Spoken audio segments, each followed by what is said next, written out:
Greetings all over the world from a cloudy Lausanne here today. My name is Christos Cabolis, and I'm here with my good friend and colleague, Karl Schmedders. And essentially what we will do, what we are planning on doing, is for the next 45 minutes to invite you to a discussion that we will have. Karl? Yes. Thank you, Christos. We are both delighted that you can make it. I see there's still people coming in, so I'm going to slow down. So give you a second to get adjusted. Good afternoon to those of you who are in Europe. Good evening for those of you who are in Asia. And if you're from the Americas, go back to bed. It's too early for you. It's true, eh? Yeah, it's it is true. kind of early there. So, well, what we will discuss is actually very timely, because in some respect, what we will talk about is we will talk about ESG. And of course, right now, for the last 2 weeks, the COP26 takes place, the Conference of the Parties in Glasgow, with partnership with Italy. And what COP tries to do, in fact, all the COPs, the 26, they try essentially to structure a way to deal with climate change. In fact, what COP26 tries to do is essentially to move the Paris Agreement that took place in 2015 a step further towards a good solution, which means deal with global warming. And I guess, I'm sorry. Yeah, all good. And so what did they set out to achieve a couple weeks ago? They wanted to get to global net zero by 2050 with the goal to reach the Paris Agreement's goal of keeping global warming at 1.5 degrees Celsius.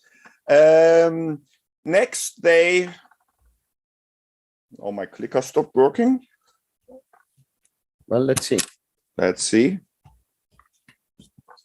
Just some technique. So, with the goal to protect communities and natural habitats, mobilize finance. This is Article 9 of the Paris Agreement to get more money into the mitigation and adaptation of climate change, and in particular work together globally in order to deliver on these objectives, because it has become increasingly clear that not a single country or single continent can solve this problem by itself. We really need for the global community to get together.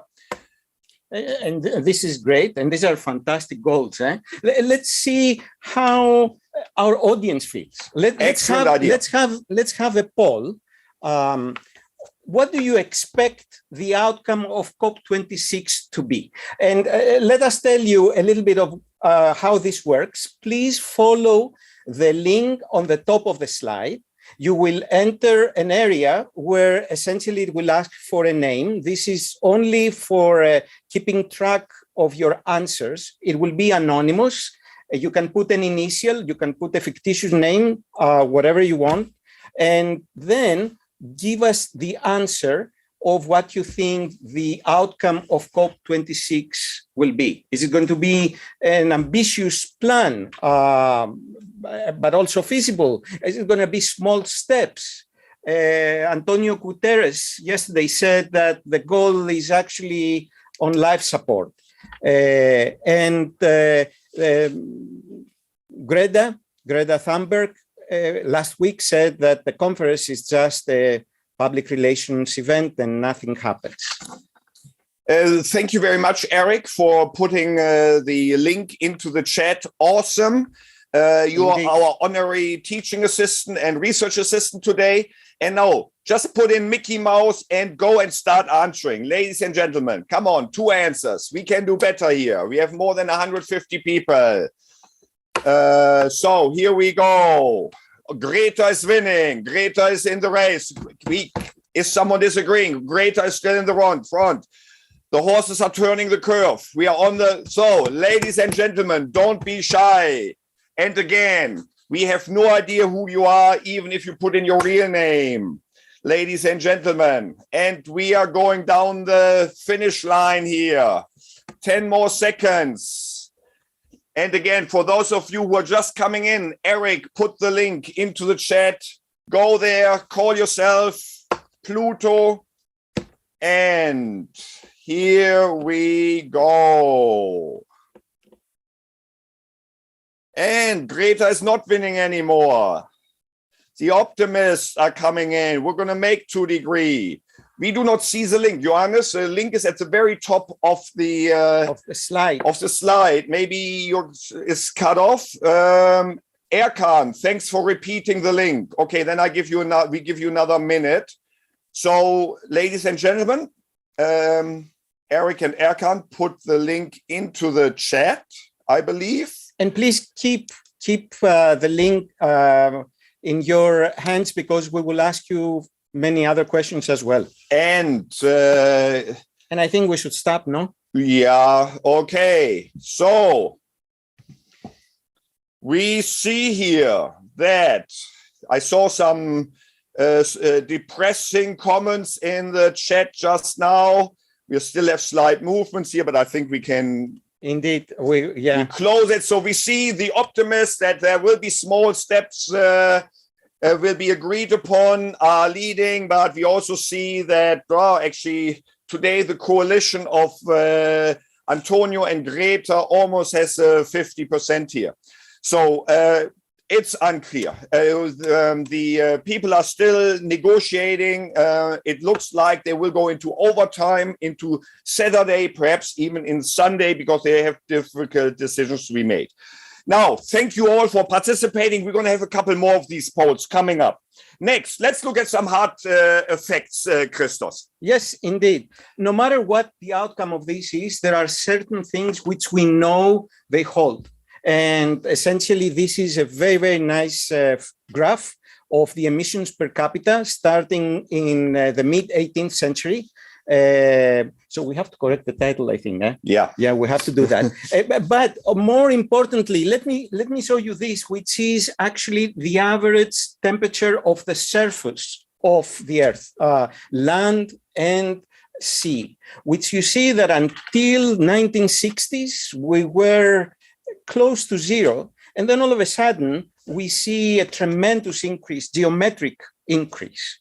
So, Karl, what can we do about that?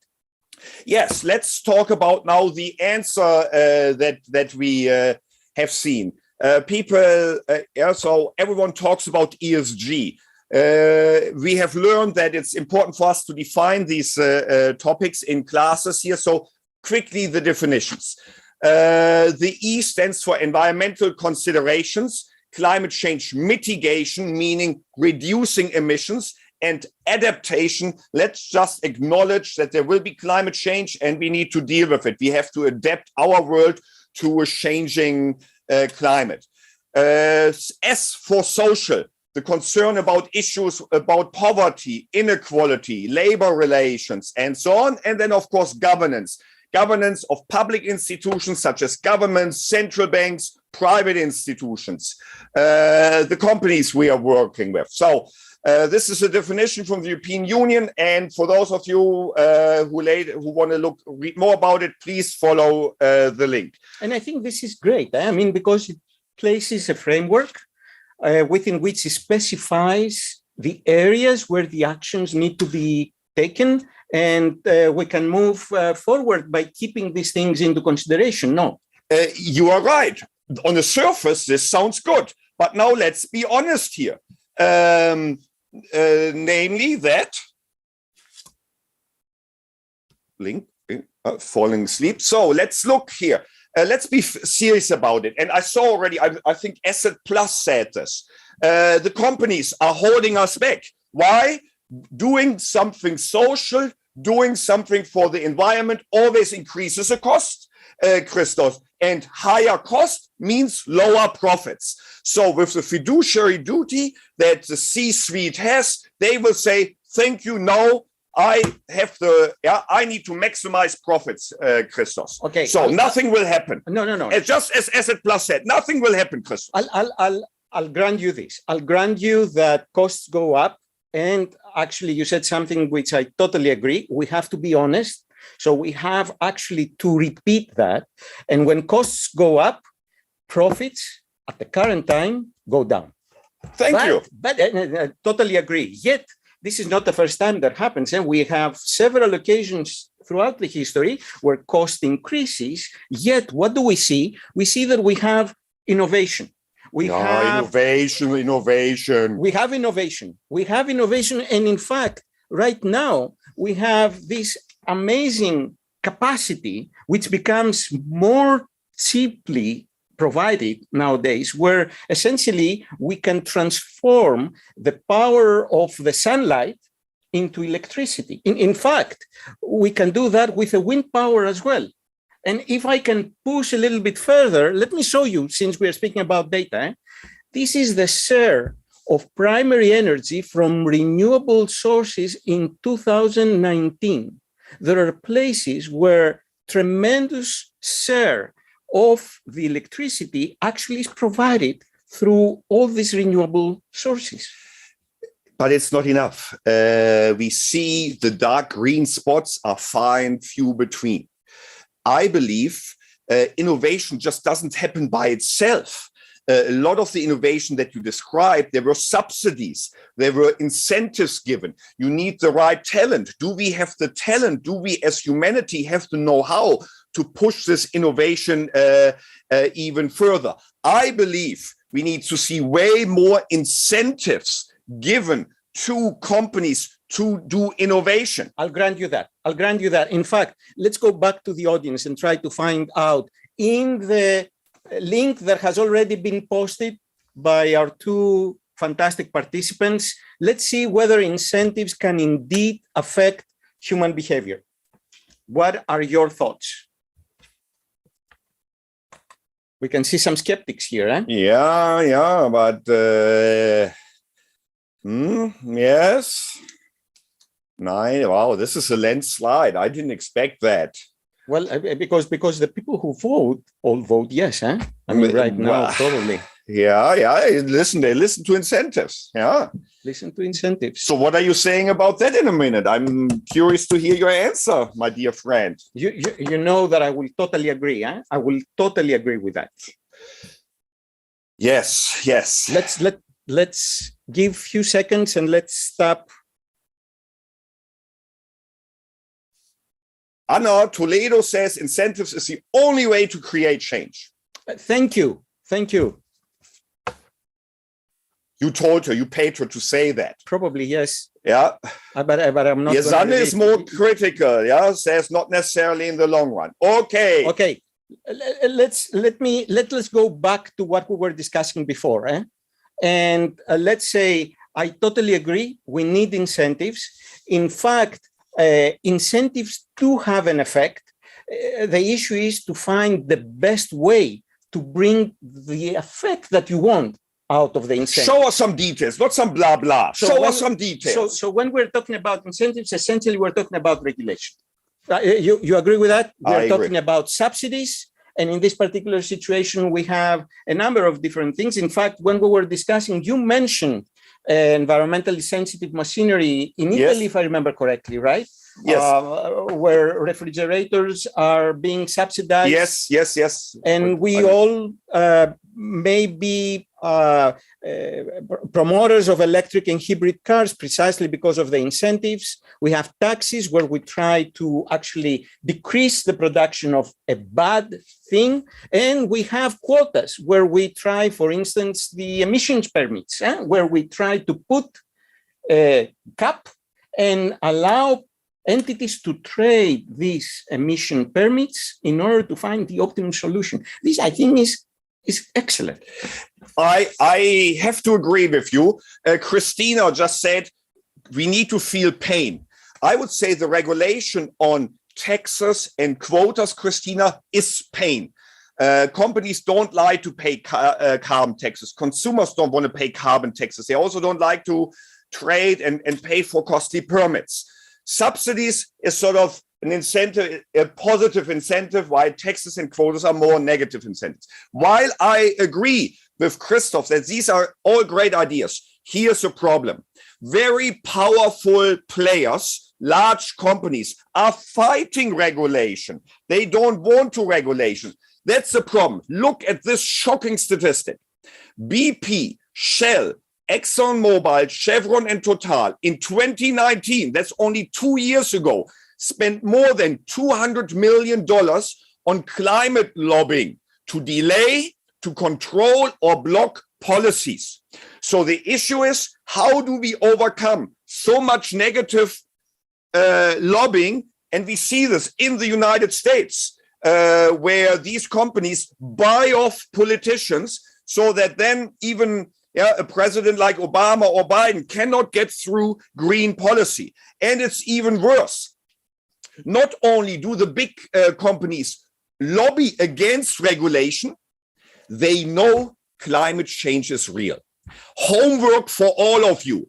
Go on YouTube and look for the movie or the film, Climate of Concern. It's a film that Shell produced in 1991. They showed it internally and then they tried to hide it.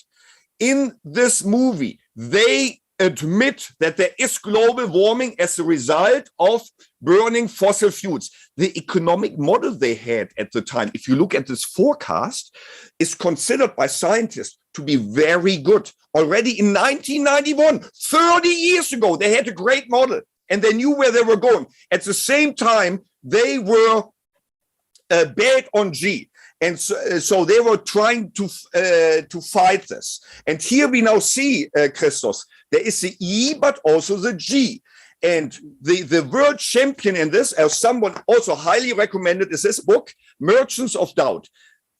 We remember this from the tobacco industry. The tobacco industry already knew in the 50s that smoking caused cancer.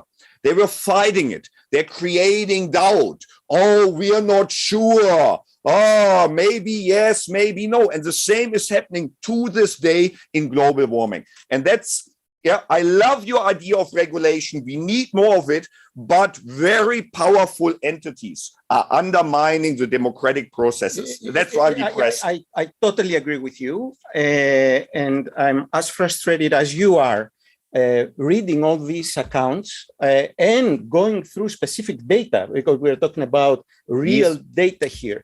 But what I will push you back on is that this type of scandals existed before as well. Let me remind you, and since you mentioned G, that is the governance of an organization, public or private, that we have seen a high number of companies. Too many. Some of them are not with us anymore. I mean, who can forget Enron? And some of them are with us.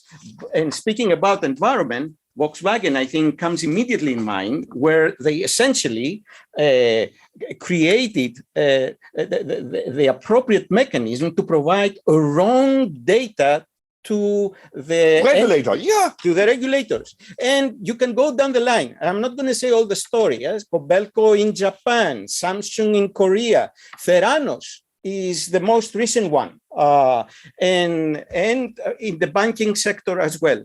So what do we do? Essentially, why do we have these scandals? We have these scandals because the objective of the managers, CEOs, the powerful people that you mentioned before that provide all these lobbying funds, and the objectives of the owners of the company, the shareholders, are not aligned. So we know that one thing that helped a little bit to increase G was alignment of objectives. That is, make the manager an owner as well. Are you worried that the owners and the managers have completely different, divergent objectives? Try to bring them in the same line. Make them owners. Stock options. That's exactly, you're right. The C-suite gets, and other people in an organization get motivated, get incentivized to behave in favor of the owners, and by making them part owners too. And so there was just a comment too fast on the screen. The boards have the responsibility. And I would say here, the boards have to align the G, the leadership, with the E. Where are the incentives now for, we need to tie CEO performance with the E. So I think that would be a great idea. But is this done? Is this done, Christos? That's a very excellent question. Thank you. Shall we go back to our audience? Yes, they know better. Let's see what they do in their own working environment, whether if the compensation of the management is connected to the environmental impact of the company. So, ladies and gentlemen, please answer this question in your company. Is the management, does compensation depend on green initiatives? A yes, a no, or you don't know, which of course may well be possible as well.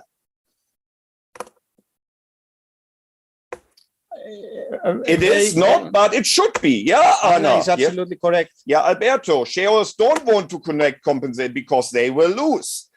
Yes, but the problem is the shareholders. Some shareholders are under the gun of the public opinion. Indeed. So this is exactly what greenwashing is. Yeah, I talk a green talk in the press, and then I'm brown inside. So you see, look at this, Christos, landslide victory for no. And our audience actually is a very, very good representative sample of what the data show. Because let me show you something which is extremely interesting. This is the share of ESG-linked compensation incentives in the FTSE, in the FTSE companies. And take a look. 91.5%, they have nothing, precisely as what you answered. And what is the environmental connection with the remuneration? Actually, is 0.9%. You see, environment only. In fact, I was seeing this, and I have no idea what O, H, and S is, and what O, H, and S and environment mean. Yes, I don't have access to the contracts of CEOs. One issue, of course, that we know in industries, in heavy industries, people are concerned about the health of workers. So OHS is, thank you, Marco, occupational health and safety. So we recently, we didn't get a deal from them, perhaps because I was too cynical and too negative. I had a long discussion with a mining company, and for them, they just count the number of people who die every year in their mines. And so if that number is 0, the CEO gets a bonus. But in that respect, one company counts the people who die, another company counts something else, the people who have absences because of medical issues, another company counts something else. In the end, what do we have? I mean, how can we safely say this is how we measure the environment, this is how we measure the social aspects, this is how we measure governance? Yes. So now we are getting back to the issue of measurement. We first need accurate measures where we know what we are talking about. Measurements need to be consistent and transparent. And so that's very, very important as we move on. So now there is now on the E side, now traditionally, of course, health has been a big issue. Now sustainability reports have exploded in the last 2 decades. Now there's a very interesting paper here in the Harvard Business Review. By the way, to the audience, this is publicly available. You can just go on that link. Everyone can download it.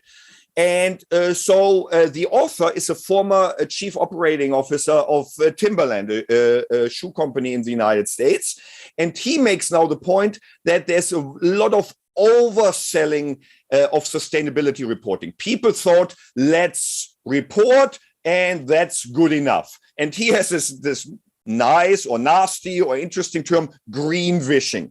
We have these reporting and things will happen. He, in fact, says it's the opposite. People report a lot, but then forget that they actually need to do something for real. So we need to connect the reporting to action. Now, I often hear what gets measured gets managed. And that seems to be wrong. That's essentially my takeaway from this article, that sort of it is not managed enough. The link tying better sustainability to better equity returns is murky. Some people say that's not true. Others say it's true. The data is still inconclusive. And so it's not clear that the strong sustainability companies will win. Now, first and foremost, we need better reporting. As I said, accurate, consistent, transparent. Now, this is one good signal that came out of the COP, that the international accounting boards, they are working on this. So to summarize, where are we? I agree, we need more incentives. I would argue, before we do this, we need better measurement. And then second, we need to have these measurements connected to incentives of companies. Companies are reluctant because that may harm the profit, but that's where shareholders need to push. What do you think about this? I totally agree. I think you mentioned two aspects that are fundamental to the way that we can address these issues, the ESG and ultimately the climate change. And this is to have good data, accurate, as you said, and to have good reporting. And I will add another component, which I don't know how you see about it, that it's not only the transparency of these measures, but also accountability. That is, in most instances, what we see is some statements which it's not clear that correspond with what is going on. And not only that, when it is proven that it doesn't correspond, it seems that things do not happen. Yes. If I sort of can add to that, I think a big issue here is the timing. We now see many companies making net zero promises. It's easy for you and me to make a net zero promise for IMD. We will be retired. Who knows where we will still be alive in 2050. So today, Christos and I proclaim IMD net zero 2050. It doesn't cost us anything. It's meaningless. So what you say is exactly right. We need accountability and we need a plan. Companies need to say, okay, if we want to get to net zero by 2050, what are we doing by 2025? What are we doing by 2030? And actually, there were some comments which were very good related to that. I read the word trust in the board, which is fundamental. And of course, to have trust and have you need credibility, and credibility is costly. And sometimes we tend to forget about that because we started the conversation with a very good aspect of cost. We think these costs are the costs also to be credible. But I wanted to go back to what you said. I wanted to go back to what you said about E and G and the performance. And you know what? I am missing somehow S. And not only from our discussion. In fact, when you read the press, when you read articles, most of the times they deal with the environmental part of the ESG. There has been a lot of articles about G, but S is missing. And in some respect, it is like E, S, and G is just one term. Everything that holds for the one component holds for everything else. And in fact, I completely agree with you. The E has hijacked the discussion. We all talk about climate change, and then G is coming in because we see governance issues. We see cheating. We see scandals. You mentioned VW. I mentioned Shell, and we could mention Exxon and Total and other companies as well. So you are absolutely right. The E and the G, they have sort of hijacked the discussion. And they just take S for a ride. And some of the participants here have put it some very nice comments where essentially they see a positive relationship between ESG. Why? Because of course, in order to be a very good increase in E, you need also the appropriate management and the appropriate parts of coordinating what exactly is going in. So this I can see. Let's do a poll. I agree that we see a couple interesting comments here. Can you do a poll on that, please? Yes, absolutely. Because I want to hear from everyone. Susanne just said, E and S are linked. Climate change has huge impact on people's livelihood. Someone is putting up an SSIN paper. Alain says S is all about poverty, diversity, equality, and inclusion. So how do you see the relationships here? Or correlation, if you want to see. Positive, better E is better S. Negative, E increases, S decreases, or no relationship whatsoever.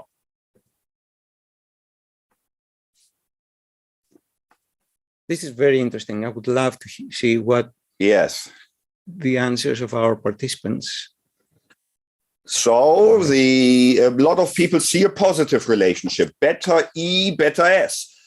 What time scale E and S? Very good question. What time scales are we talking about here? So with E, people usually talk about 2050 and 2100. With the S already, there isn't much of a time, really. Exactly. But the time component here is with respect to the measures that are taken. So the environmental issues may be such that the outcome will be after a few years, but nevertheless, the output of that, the effect of that may be immediate. So the timing is a very, very good question, and we have to keep that into consideration, definitely. But I think also we have to place our bets in the sense that when we take an action with respect to the environment aspect, which the action may be materialized X years later, the effects with respect to S may be immediate. Exactly, because if I'm poor and I can't feed my family today, I don't care about the climate in 2100. I care about putting food on the table today. Homework number one, watch that Shell movie. Homework number two, Google the following term, just transition. So this is what Christos and I notice in our classes here. In Western Europe, barely anyone knows the term just transition. When we talk to people from Latin America, from Southeast Asia, this is all they're talking about. The just transition has been pushed by international labor organizations such as the ILO, a specialized UN agency, or the International Trade Union Confederation. And they had a big success in 2015. They managed to put the just transition into the Paris Agreement. And it says, taking into account the imperatives of a just transition of the workforce. Now here, this comes out of the labor movement, that when we close down a coal plant, people become unemployed. So there are these ramifications that are people concerned about. I recently had a Brazilian client who says, we have in our communities workers who go to work in the morning to earn the money for dinner that night. So this S needs to get more attention if we want to be successful. And I would argue that contrary to the majority vote, we have seen lots of cases where the E and the S are actually negatively correlated. Let me briefly talk about the yellow jackets. In 2018, Emmanuel Macron, the president of France, wanted to increase the cost of diesel so that people drive less. So he imposed a CO2 tax on diesel and gasoline. Then the yellow jackets spoke out. Why? Because the forgotten middle class, the poorer people in France, in particular those who need to commute an hour and more inside, say, a city like Paris and back, who cannot afford to live in Paris, who have to live in the countryside. They drive a lot, so they were hit the most. And so they were upset, and so they protested. And in this case, Macron caved. So the S won. It was good for the poor people. The environment lost because there was no CO2 tax. A negative relationship between the two.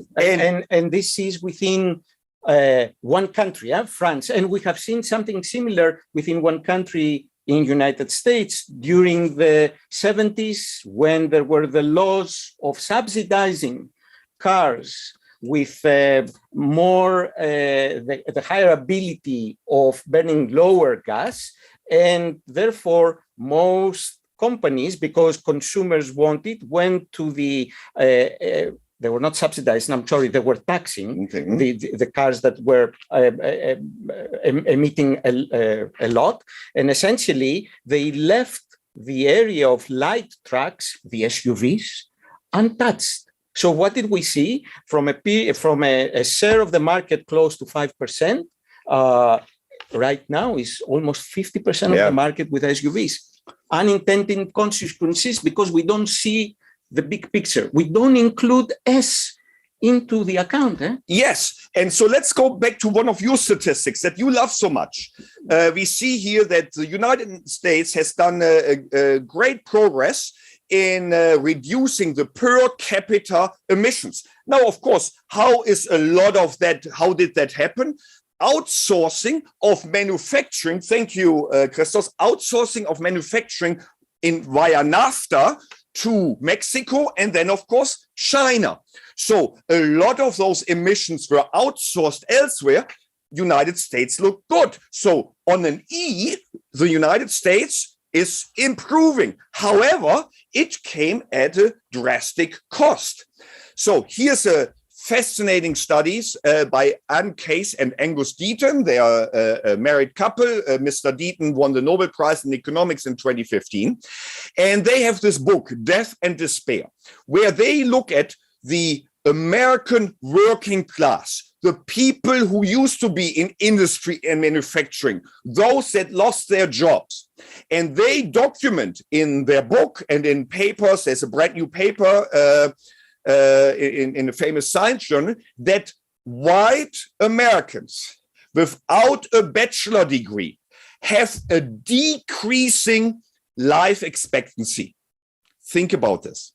In the self-declared greatest country on earth, you see men in the middle went from 44 in 1990 to a little bit below 44 in 2020. That means when you're in between 25 and 75, you should live for 50 years. The average is 44. And that's because many make it to 75, some die earlier. If you look in the right chart with the women, it has been going downhill from way above 46 to below 46. So here we have an example now where on E, America looks great, but on S, there is a huge punishment that the white unemployed people take. And we can even see it now with African Americans. Indeed, and this is what we hear from COP26 and all the material that we read, that it is the argument of the developing countries, right? Yes. They say that, what do we have? We have a climate change. The climate change has been produced by the developed countries. Yes. And therefore, the developed countries have to help us deal with this issue, because we are on our own, we are not going to be able to do that.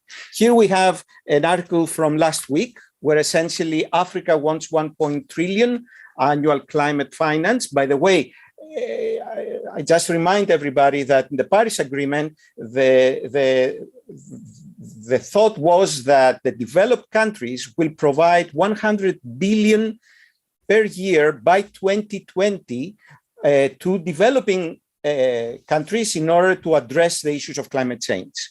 It has not happened yet, as we know very well. Exactly. It has not happened yet, and Africa wants now 13 times that much. And so now, of course, this just transition, we looked at within country, what's happening within France, within the US. Now, of course, Christos is absolutely right. It's also on a global level. The G20 versus the middle income and the developing countries. You're absolutely right. Now, the Paris Agreement had an Article 6, which said there should be carbon markets so that we can offset emissions in richer countries by helping poorer countries with the E and the S.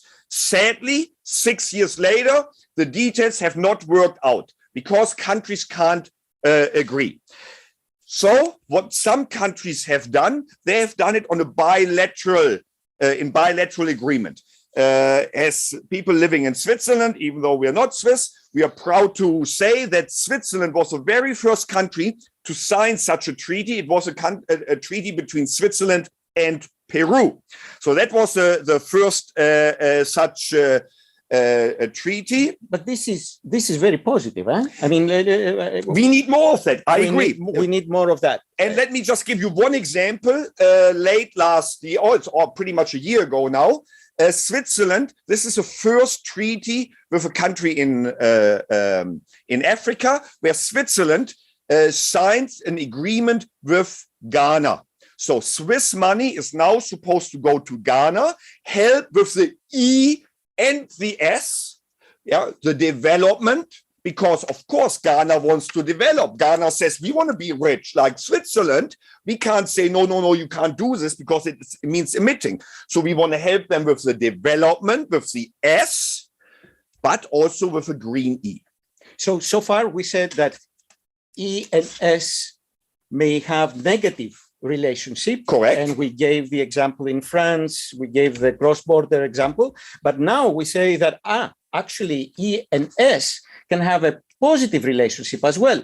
In fact, we are very proud about Switzerland, but let me tell you something that will make us very proud about IMD. This is a situation in Ghana that Karl was talking about. Ghana, in some areas, experiences tremendous outrage about electricity. And this has unbelievable negative effects. It has effects on the safety. It has effects on the food that can be delivered. Young kids cannot study at night. People who are in the household cannot work, and so on and so forth. So this brilliant team of 4 IMD executive MBA students created the company, which is called Intelsol. And essentially, they do this unbelievably brilliant idea. So what do? They say, okay, what is the problem? Electricity. Let's take a household that is in a poor area or in an area that realizes all these outrages of electricity, and let's put solar energy, solar planes at the roof, which implies that they will use the electricity that they have without disruptions, and at the same time create electricity for areas that may have a negative effect. A brilliant example where we see this relationship to be positive. And in fact, what we need to do is we need to try to find more examples like this, I think, Karl. Yes. That's exactly what we need. So the E and the S are too often actually working in opposite direction, where they are competitors. And that means that we will see political issues, as we have seen in France. Actually, we see it right now in Great Britain, where the government is cutting taxes on airline tickets to stimulate growth in poor areas, airports in poorer areas. And so that is, again, counteracts to any economic actions.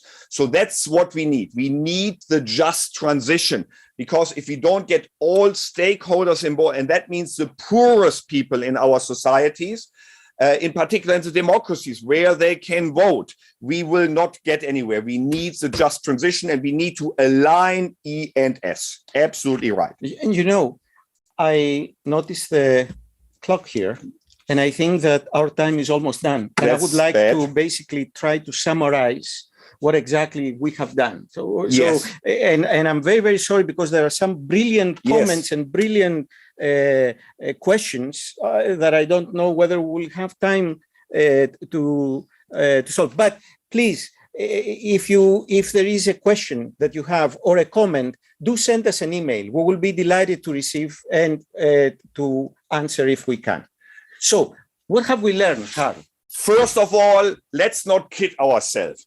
The transition from the carbon-intensive, emission-intensive economy to a greener economy will cost money, and it will cost us in the developed world a lot of money. Indeed, we also said that innovation and regulation can actually alleviate some of the pain of this cost by lightening the burden, and very importantly, solar energy, as we saw, which has been highly subsidized, especially in Europe, can actually create new products, new innovative techniques that can serve our purpose. I agree. However, innovation alone is not enough. What we need is to align the compensations of executives, and I would argue not only of the C-suite, but C-1, C-2, and so on, to align the E objectives with the company objectives. Yes, that may this will cost money, but we need these incentives. Otherwise, companies will try to shirk. So I urge all of you, go back to your companies and work for this. If you are there, if you're in a position of power, we need more. Remember the lousy outcome from your opinion poll and the lousy data from Sustainalytics, that out of almost 3,000 companies, not even 9%.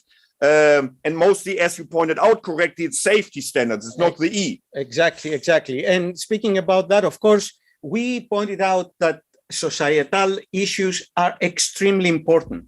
However, we need to take into consideration the very delicate relationship. We need to see broader systems in order to understand what is the effect of a particular action with respect to one of the components, say environment, with respect to the social cohesion. And if there are issues over there, costs, as you very correctly bring up, then we need to account for these costs as well. Absolutely. And now, however, all of that, and that's now the old statistician in me speaking, we need to collect data. We have to make sure that the data is accurate and acceptable.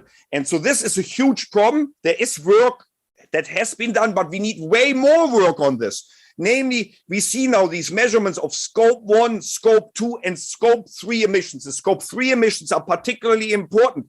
Ruben just said, yeah, if you produce solar panels in China and they produce them with a lot of coal power, then they are no good. Absolutely. So we need to measure this. And then if we buy this solar panel, we need to account for the CO2 path that's in there. And that's very unpopular with Mr. Xi and Mr. Biden, we need carbon border adjustment systems. Mm-hmm. We need an honest payment. And so that we no longer have this carbon leakage where we export. United States looks good on a per capita basis. Why? Because they're exporting emissions to Mexico, China, India, and many other countries. I cannot agree more. It was really tremendous pleasure. As you can imagine, we will continue this conversation, and maybe we should have another webinar. Yes, if you're interested in another webinar, tell us what topic. As you can see, we are both passionate about it.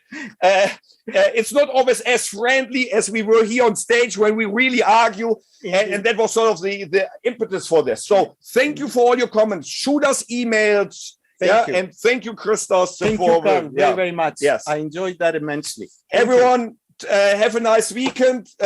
Stay well and keep us in mind. Indeed. Thank you, everyone. Bye-bye. Thank you for coming. Bye-bye. From Lausanne.